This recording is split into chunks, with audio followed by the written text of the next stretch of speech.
So what I've learned from studying the research on friendship and interpersonal interaction, one thing that really surprised me, do you know the people that are most likely to reject other people? It's the people that fear rejection the most.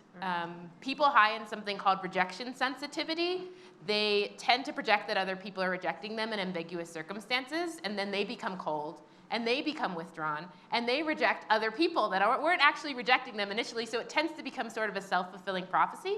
And then secondly, when researchers manipulated people to assume when they went into a group they'd be accepted, even though that was a lie, those people were actually accepted because they came off as friendly and more likable. It's a phenomenon called the acceptance prophecy.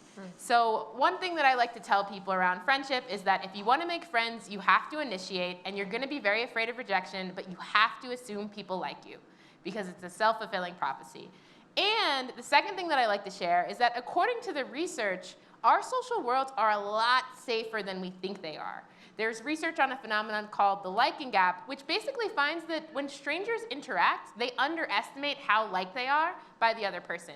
Similarly, there's research on a phenomenon called the beautiful mess effect, which basically finds that when we're vulnerable, we think people are rejecting us more than they actually are, and we underestimate how positively they're perceiving us as authentic and as honest. So the social world is more hopeful than you think, especially after the pandemic. And I think one of my big tips about making friends is assume people like you and get out there and initiate.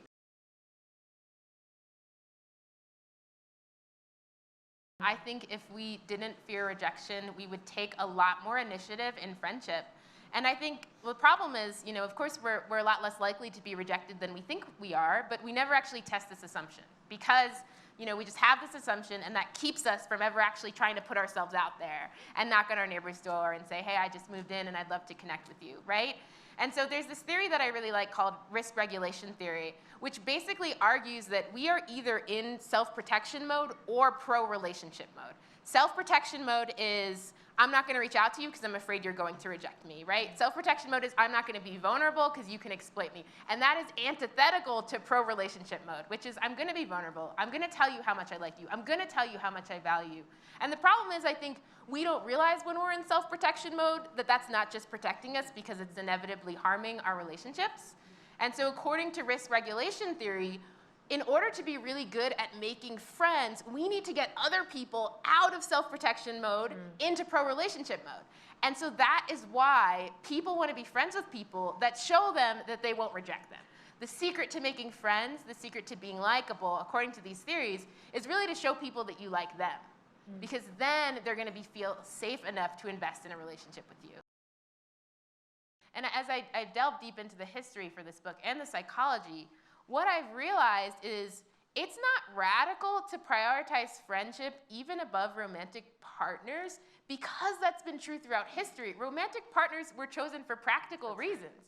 You would choose a partner that would, enhance your family name or give you resources. And friends were the relationship that people went to for true and deep intimacy. And so, I think that if we look back at history, we realize that we don't have to trap friendship in this box of once-a-month happy hours that we've put it in, and that a friendship can be every bit as deep and every bit as powerful as any of the other relationship Goliaths in our life, like our parents, like our spouses.